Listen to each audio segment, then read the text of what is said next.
मतलब यूजुअली ऐसी कंपनीज में क्या होता है, ये आपके लिए एक तरीके का एक फनल बना देते हैं। यानी कि जब आप इन कंपनीज को ज्वाइन करते हो तो आपको कहा जाता है कि आपको सिर्फ 500 रुपए देना है या 1000 रुपए देना है। फिर वो 1000 रुपए देने के बाद में आपको पता लगता है कि आपको 5000 और देना है। फिर उसके बाद में पता लगता है कि अब अगर अपने बिजनेस को आपको बढ़ाना है, आपको कमीशन चाहिए, तो आपको 5000 नहीं देना है, अब आपको 30000 देना है। एक तरह का एक ट्रैप बना दिया जाता है जहां पर आप अंदर जाकर के फंसते ही चले जाते हो। तो जो एक्चुअल इन्वेस्टमेंट होती है उस बिजनेस में, वो उससे बहुत ज्यादा होती है जितनी की शुरू में दिख रही होती है या दिखाई जाती है। ये करना गलत है इन रूल्स के अकॉर्डिंग। आपको बिल्कुल क्लियर तरीके से उस इंसान को बताना है ज्वाइन करने से पहले, यानी उससे 1 रुपए भी लेने से पहले, कि इसी स्टेज पर इतना इतना पैसा लगने वाला है। जैसे बहुत सारी कंपनीज ऐसी होती है जहां पर के ज्वाइन करने के बाद में अगर उन कंपनीज को आप कहोगे कि हमको डेटा चाहिए, जिस डेटा को हम कॉल कर सकें, जिनको ये प्रोडक्ट और सर्विस बेच सके, तो उस डेटा के भी वो कंपनी आपसे पैसे लेगी। यानी वो कंपनी आपको बोलेगी कि एक लीड का आपको 40 रुपए या 50 रुपए देना है। तो अगर आपको 100 लीड चाहिए तो आपको 5000 रुपए देना है एक महीने का। साल का कितना हो गया? 60,000 रुपए।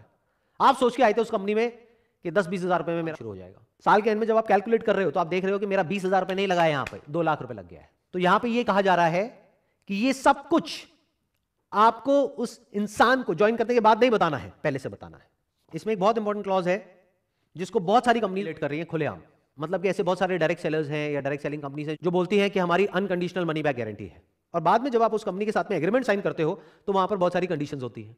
तो इसका मतलब क्या हुआ? कहा कि जो मनी बैक गारंटी है वो अनकंडीशनल है, जबकि एक्चुअल में जब एग्रीमेंट की बारी आई तो वहां पर बहुत सारी कंडीशंस है कि आपको ये करना पड़ेगा, फिर ये करना पड़ेगा, फिर ये करना पड़ेगा, फिर ये करना पड़ेगा, तब जाकर के आपके पैसे आपको वापस होंगे। ये गलत है, ऐसा आप नहीं कर सकते हो। इस क्लॉज को ध्यान से समझना, ये बहुत इंपॉर्टेंट है।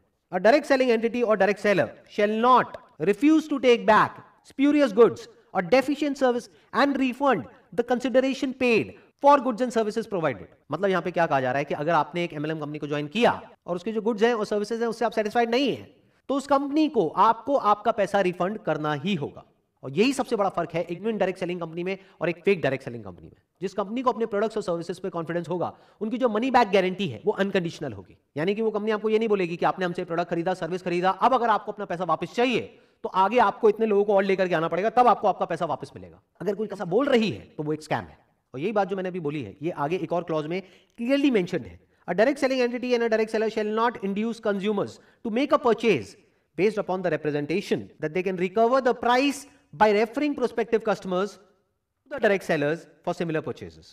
In simple words, यहां पर क्या कहा जा रहा है कि आपके ऊपर किसी भी तरह का कोई भी प्रेशर नहीं होना चाहिए उस कंपनी के प्रोडक्ट्स या सर्विसेज को सेल करने के लिए या आगे किसी को मेंबर बनाने के लिए। अगर आप उस कंपनी के प्रोडक्ट्स से सर्विसेज से पूरी तरह से सेटिस्फाइड हो, तभी आपको रिकमेंड करना है आगे और को उस कंपनी को ज्वाइन करने के लिए।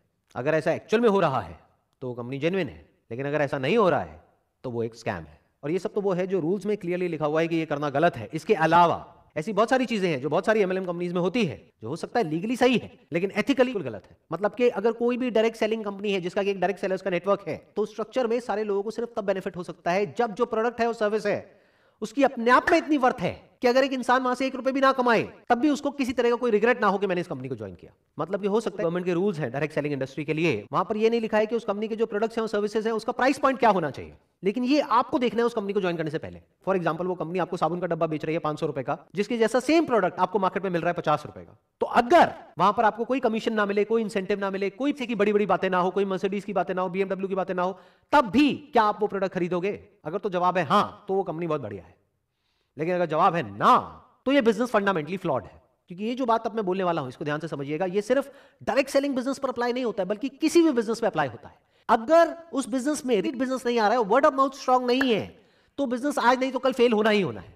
Word of mouth not of the money that a person can earn from that particular company, but word of mouth of the products and services offered by that particular company. Word of mouth इस चीज का नहीं कि उस company से लोग कितना पैसा कमा रहे हैं, बल्कि इस चीज का कि उसके प्रोडक्ट्स और सर्विसेज अच्छे हैं। अगर एक्चुअल में उस कंपनी के प्रोडक्ट्स और सर्विसेज अच्छे हैं, कॉम्पिटिटिवली प्राइस्ड है, और अगर आप खुद अपने घर में उन प्रोडक्ट्स को बार बार यूज कर सकते हो, तो ये बिजनेस लॉन्ग टर्म में सक्सेसफुल हो सकता है। लेकिन अगर उस कंपनी के जो प्रोडक्ट्स हैं और सर्विसेज हैं उसमें दम नहीं है, तो बिजनेस ने आज नहीं तो कल फेल होना ही होना है। और यही सबसे बड़ा फर्क है एक जेन्युइन कंपनी में और स्कैम में।